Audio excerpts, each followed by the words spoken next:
maksimum. Nilai minimumnya didapat dari, kita masukkan rumus minimum kita blok dari atas, sedangkan nilai maksimumnya kita maksimum kita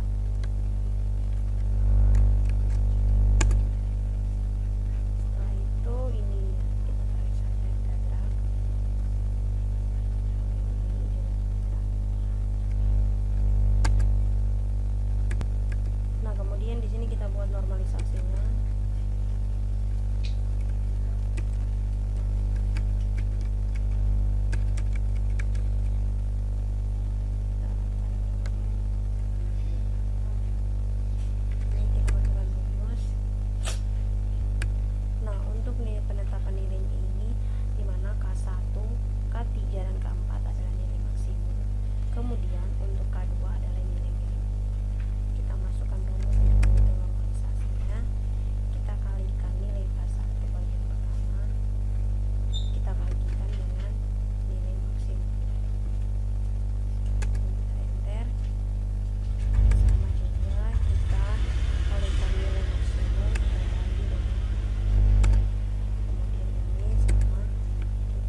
backgroundnya di sini sudah saya masukkan untuk data untuk masing-masing lokasi.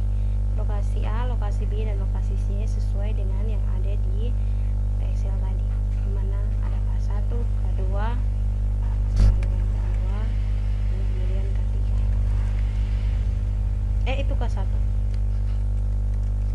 Ini tetap K1 karena K2 nya yang ini. Kemudian untuk bobot dari masing-masing kriteria itu sudah ditentukan. Lalu kita menghitung total skor untuk setiap lokasi. Untuk rumusnya seperti ini, sehingga ketika dijalankan, nah, mengapa tadi error seperti itu? Karena di sini kita belum nilai satunya sudah saya perbaiki, kemudian kita run ulang, maka dia akan menampilkan hasil lokasi terbaik untuk membuka minimarket baru adalah di lokasi A. Kenapa di lokasi A? Karena dari lokasi ini nilai A memperoleh. Nah, kenapa kita memperoleh nilai lokasi A sebagai nilai terbaik? Karena nilai lokasi A adalah nilai tertinggi dari kedua nilai K2. Nilainya lebih tinggi daripada nilai K2 dan K3. Kemudian untuk soal nomor 2, dimana di sini sebuah perusahaan ABC merupakan perusahaan yang bergerak di bidang manufaktur. Nah, untuk nomor 2 ini saya akan mengerjakan menggunakan metode DSS atau dengan metode weighting produk atau WP. Nah, untuk kriteria kandidat di sini ada 5 kriteria, yang mana A1 adalah pengalaman kerja, K2 keterampilan berkomunikasi, K3 keterampilan manajerial, K4 kemampuan analisis, K5 pendidikan nilai konvensional. Kemudian ada bobot kriterianya, ada W1 sampai W5. Untuk data dari setiap kandidat ini sudah ditentukan, maka saya langsung memasukkan nilainya saja. Saya langsung ke Excel untuk memasukkan nilainya. Nah, di sini sudah saya masukkan nilainya sesuai dengan kandidat yang dibuat, di mana ada AB, kandidat AB dan C dan D. Untuk kriterianya ada K1 sampai K5 dengan nilainya masing-masing. Kemudian kita masukkan nilai bobotnya. Sini nilai bobotnya 0,30, kemudian 0,25, kemudian 0,20, kemudian 0,15, lalu 0,10. Kemudian di sini kita masukkan nilai W-nya. W1, W2, W3, W4, W5. Nah, nilai W ini kita cari hasilnya, di mana kita bagikan bobot pertama dibagi dengan bobot pertama ditambah bobot kedua ditambah ketiga ditambah keempat ditambah bobot kelima.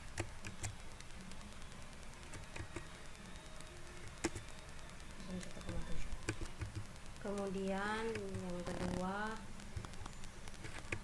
masukkan nilai bobot kedua bagi dengan nilai pertama ditambah nilai kedua ditambah nilai ketiga ditambah nilai keempat.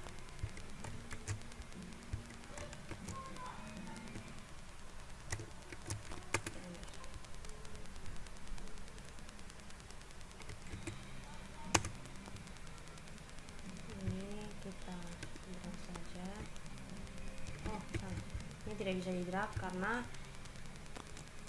kita menggunakan nilai absolut saja. Tidak. Kemudian selanjutnya di sini juga sama, tetapi bedanya kita pakai dengan nilai bobotnya.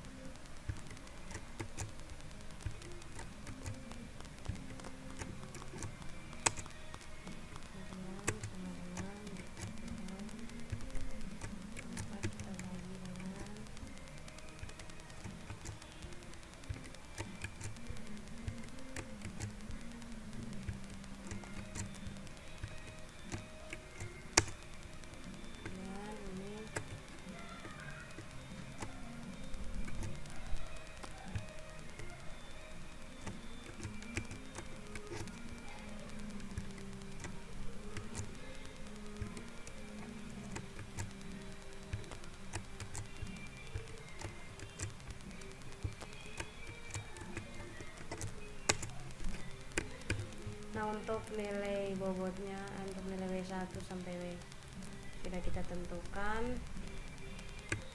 Setelah seperti ini, kita jangan lupa kita kotak dulu supaya kita jangan bingung.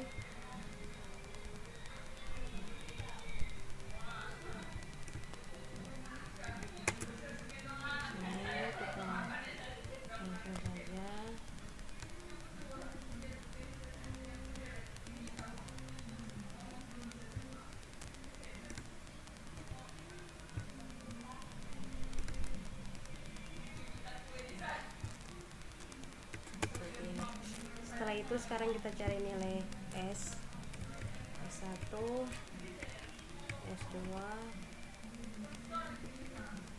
S3.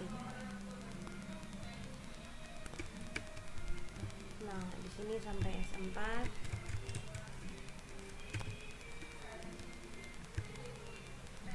Dan di sini untuk rumusnya kita gunakan nilai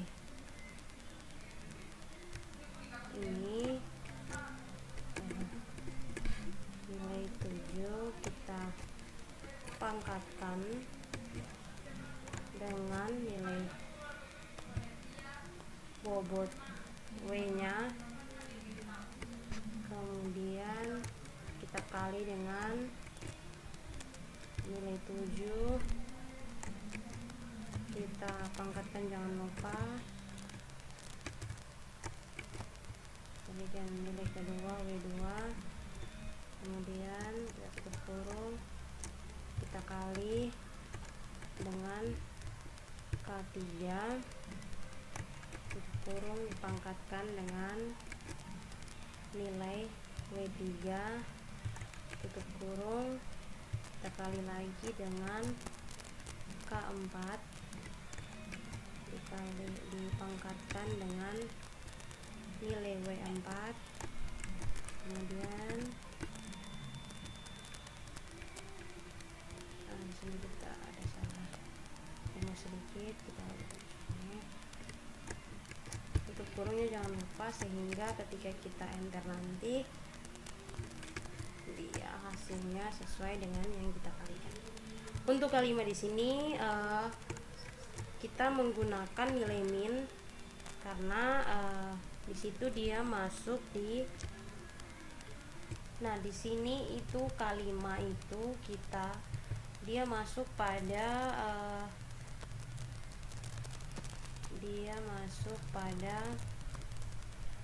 nilai pendidikan, maka semakin besar nilai konversionalnya maka dia termaksud benefit atau minimum, ya seperti itu. Sehingga ketika kita jalankan di Excel maka dia hasilnya seperti ini. Ketika kita draft di sini kita harus tambah dengan absolut agar nilai kita draft ke bawah itu dia sesuai dengan kolom-kolom yang kita masukkan.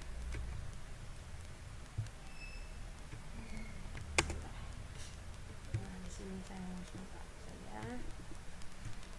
Nah, nilainya seperti ini. Coba kita lihat lagi ulang. Anda ini, nah dia sesuai kan. Nilai absolut itu sangat membantu ketika kita memasukkan rumus agar kolom-kolom yang kita masukkan itu dia tidak melebihi atau mengurangi, seperti itu. Untuk nilai S nya sudah, sekarang kita masuk pada nilai V nya. Di sini V nya juga ada 4, V1, V2, V3 dan V4. Kemudian nilai V nya ini kita menggunakan nilai S1, kita masukkan nilainya.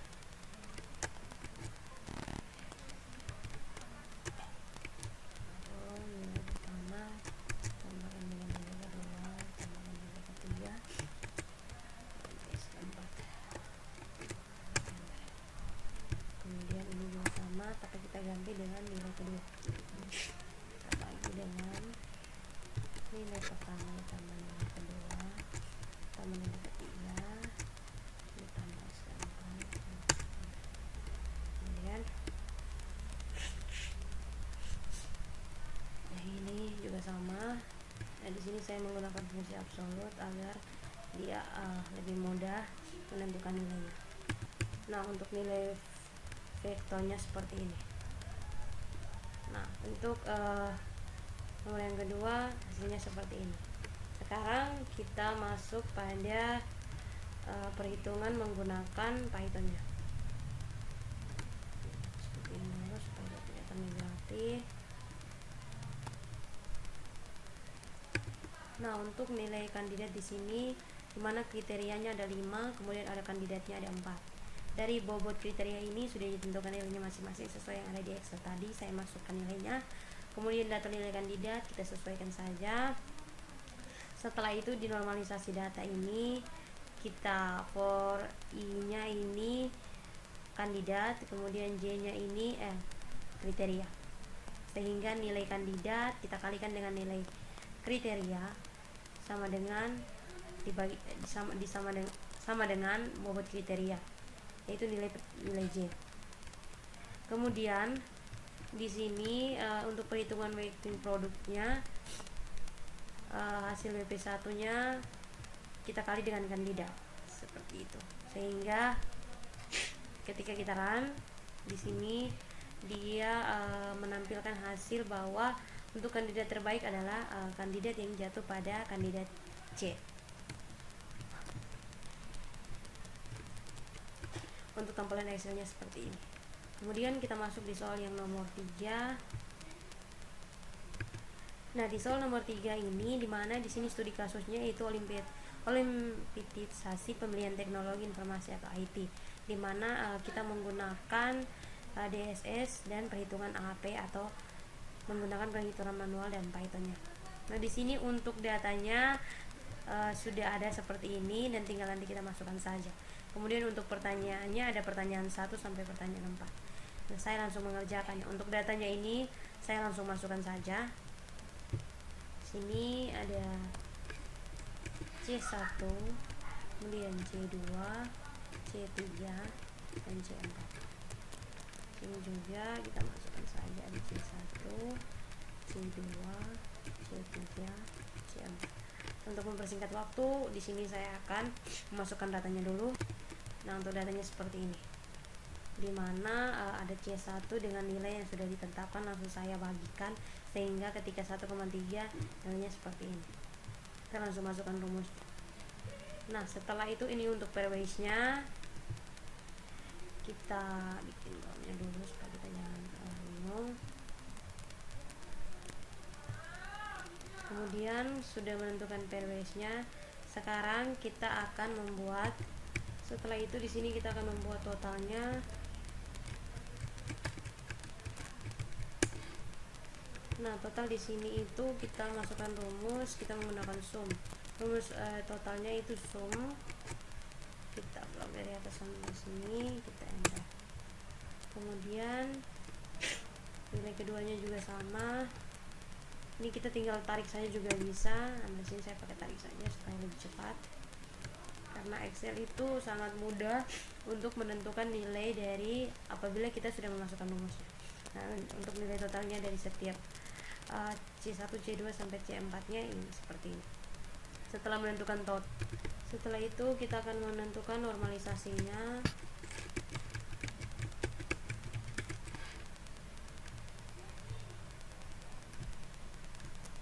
Nah, di normalisasi ini kita akan kalikan, kita akan bagi nilai C1 kita bagi dengan nilai ini. Kemudian yang ini kita sama tapi kita menggunakan C2 bagikan dengan nilai ini. Kemudian ini nilai C3 kita bagikan dengan nilai ini. Kemudian yang terakhir nilai C4 kita bagikan dengan nilai totalnya. Hasilnya seperti ini, tinggal kita tarik saja.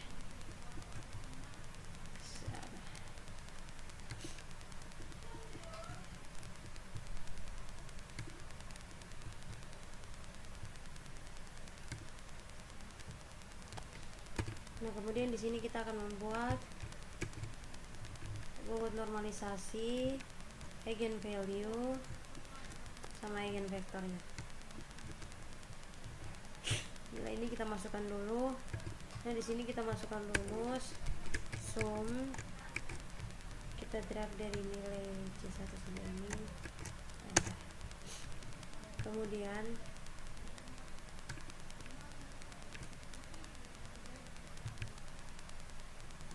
sama, enter. Kemudian ini enter. Nilai normalisasinya sudah ditentukan. Kemudian nilai eigenvalue-nya kita masukkan rumus sama dengan kita sum blok ini, kemudian kita bagi dengan jumlah ada 4 kolom, kita bagi dengan 4. Kemudian nilai eigenvektornya kita masukkan rumus dan kita nilai 1 kita kali dulu dengan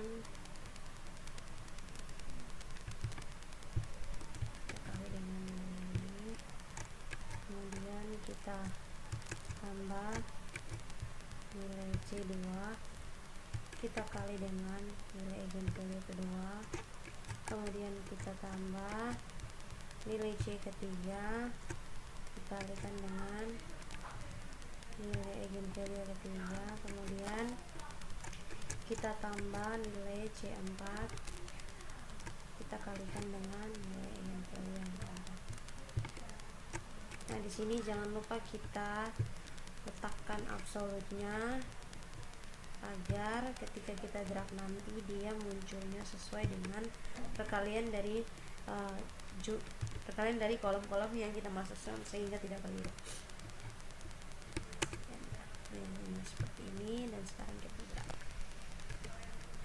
Nah, seperti ini. Kemudian kita masukkan rumus nilai T-nya yaitu eigenvektor.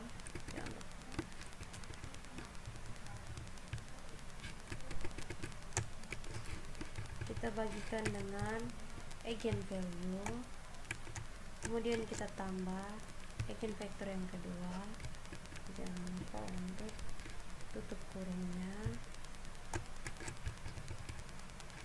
bagi dengan eigenvalue yang kedua, tutup kurung, kita buka tambah, jangan lupa, kemudian eigenvektor yang ketiga dibagi dengan eigenvalue yang ketiga, kemudian tutup kurung, kita tambah eigenvektor yang keempat, kita bagi dengan eigenvalue yang keempat, tutup kurung, kita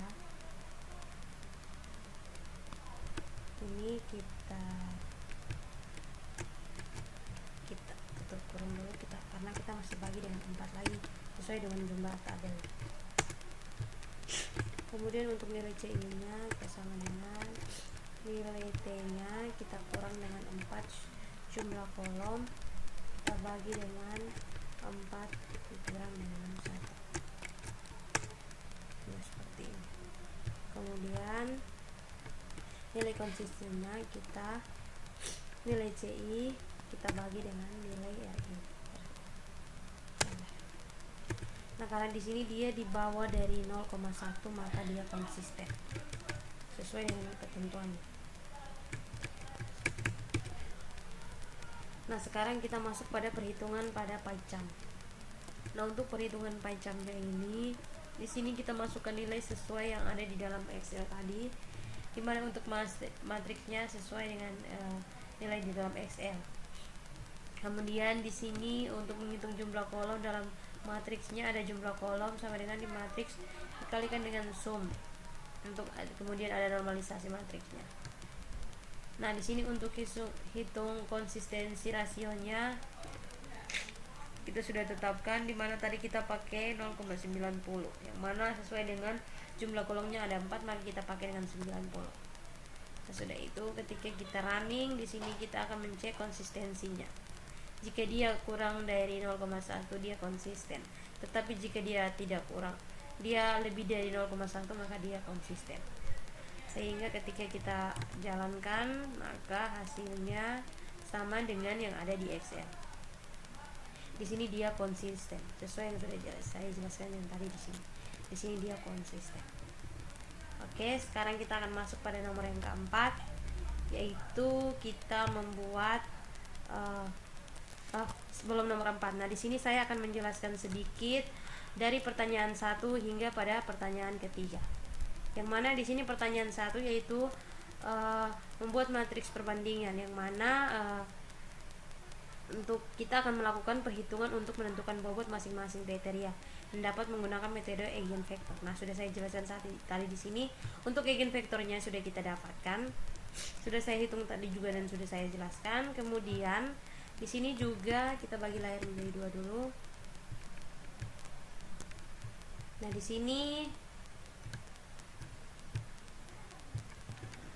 sini pertanyaan kita 1A sudah dapat perhitungannya. Kemudian di sini kita melakukan pengecekan konsistensi matriks menggunakan penjelasan apakah matriks tersebut konsisten atau tidak. Nah, di sini untuk memeriksa konsistensi matriks kita dapat menggunakan konsistensi indeks yaitu CI dan konsistensi rasio yaitu CR.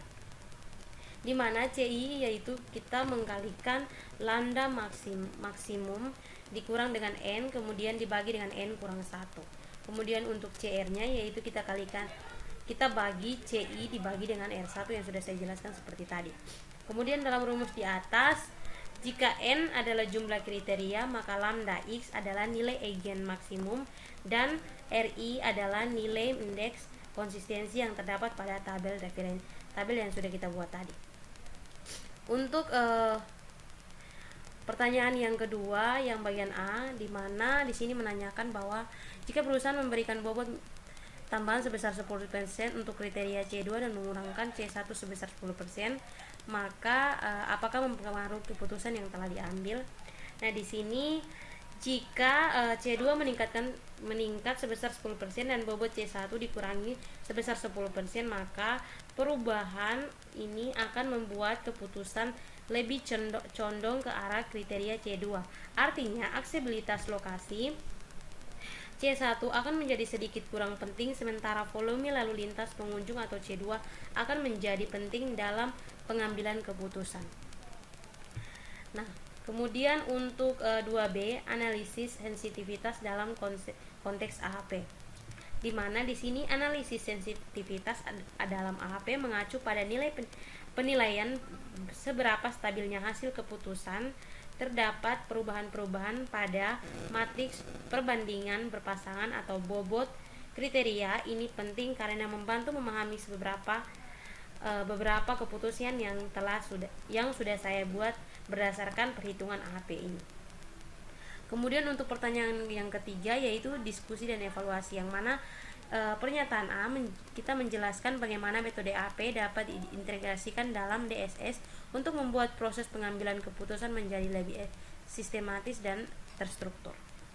Nah, di sini AHP dapat diintegrasikan ke dalam DSS dengan membuat algoritma yang menghitung bobot kriteria, yaitu nilai eigenfaktor dan indeks konsistensi. Hasilnya dapat digunakan oleh DSS untuk memberikan rekomendasi yang lebih terstruktur dan akurat berdasarkan preferensi penggunanya. Kemudian untuk 3B yaitu kelebihan dan kekurangannya. Kelebihannya strukturnya tersistematis, yang mana AHP memberikan struktur sistematis dalam pengambilan keputusan dengan memperhitungkan preferensi dan prioritas kriteria. Kemudian untuk kelebihan yang kedua ada fleksibilitas. AHP dapat menangani berbagai jenis kriteria dan subkriteria dalam pengambilan keputusan. Yang mana yang ketiga, integritas data. Dengan mempertimbangkan matriks perbandingan berpasangan AHP, maka memungkinkan integritas data dan preferensi yang menjadi lebih kompleks. Kemudian untuk kekurangannya sendiri, sensitivitas terhadap input. Hasil AHP sangat tergantung pada matriks perbandingan, yang mana berpasangan yang dapat saling dipengaruhi oleh preferensi pengguna atau pakar yang kita masukkan. Kemudian kesulitan dalam penilaian, yaitu penilaiannya itu sangat sulit atau dia sangat terban. Nah, untuk yang soal nomor 3 seperti itu. Kemudian kita akan lanjut masuk pada soal yang keempat. Di sini untuk soal yang keempat, di sini di mana kita akan membuat suatu perusahaan untuk kasusnya sendiri, yaitu perusahaan XYZ. Untuk kriterianya sudah ditentukan dan alternatifnya. Nah, di sini saya langsung menunjukkan hasil yang sudah saya kerjakan. Nah, di sini untuk perhitungan menggunakan metode AHP, karena suruhannya menggunakan AHP, di mana matriks perbandingannya ini kita memasukkan nilainya sendiri, yang ada C1, C2, C3, C4, dan C5, di mana masing-masing C-nya ini sudah kita tetapkan nilainya. Kemudian di sini diminta untuk menjelaskan, diminta untuk menghitung perbandingan vendornya, yang mana untuk vendor A1 saya menggunakan vendor A1, A2, dan A3 sesuai dengan suruhan. Di mana A1 ini saya menggunakan nilai 3, kemudian 0,5 dan 0,25 saya acak. Kemudian nilai yang A2 sama A3 nya seperti yang kita ambil dalam nilai ini, nilai matriks perbandingannya. Kemudian untuk totalnya ini kita dapat hasil dari kita masukkan rumus sum, yang mana sum itu kita menjumlahkan seluruh dari A1 sampai A3 nya. Kemudian untuk nilai yang kedua juga sama dan nilai yang ketiga juga sama. Untuk perhitungan ini tidak beda dengan perhitungan yang tadi, hanya nilainya sendiri yang kita masukkan. Tetapi kalau untuk nilai yang nomor yang ketiga itu nilainya sudah ditetapkan. Kemudian untuk vendor satunya ini kita bagikan nilai A1 dibagi dengan nilai ini sampai seterusnya. Masuk pada bobot normalisasinya. Seperti yang sudah saya jelaskan tadi, untuk bobot normalisasinya kita menggunakan rumus sum, yang mana kita sum kita jumlahkan dari A1, A2, dan A3. Untuk nilai selanjutnya seperti itu. Untuk eigenvalue-nya juga, tetapi di sini eigenvalue-nya itu kita bagi dengan nilai 3 karena jumlah kolomnya ada 3. Untuk eigenvektornya ini kita menggunakan rumus kita kalikan eigenvektor kemudian dengan eigenvalue, kemudian kita tambah dengan eigenvektor yang kedua dikalikan dengan eigenvalue yang kedua sampai seterusnya. Kemudian untuk nilai T-nya ini di sini juga kita eigenvektor kita bagi. Dia sama dengan yang tadi, tapi di sini dia menggunakan bagi, kemudian kita bagikan dengan 3 sesuai dengan jumlah kolomnya. Untuk nilai CI-nya kita menggunakan nilai T dikurang dengan 3, itu nilai jumlah kolomnya. Kemudian dikurang dengan 1 yang sudah saya jelaskan tadi itu. Dimana rumusnya yaitu CI sama dengan lambda maksimum dikurangan dengan N, kemudian dibagi lagi dengan N kurang 1. Kemudian RI-nya 0,8, yang mana kenapa kita menggunakan 0,8 di sini? Karena dia pada tabel dia berisi tabel 3, maka untuk perhitungan yang ketiga itu menggunakan nilai yang telah ditetapkan yaitu 0,58. Untuk konsistensinya di sini dia konsistensi karena dia kurang dari 0,1. Di sini untuk perhitungan pada kaitannya seperti ini. Untuk nilai matriksnya sudah saya sesuaikan dengan nilai yang ada pada Excel. Di sini saya masukkan nilainya masing-masing. Kemudian di sini ada vendor yang tadi saya masukkan, itu ada vendor 1, vendor 2, dan vendor 3 yang sudah saya pilih. Kemudian untuk menghitung bobot kriterianya kita masukkan seperti ini. Menghitung bobot normalisasi untuk setiap kolom pada matriks alternatif. Di sini kita akan menampilkan hasilnya, yang mana kita akan memprint bobot kriteria, kemudian memprint kriteria weight-nya, kemudian memprint bobot normalisasi alternatif dan print normalisasi alternatif matriksnya.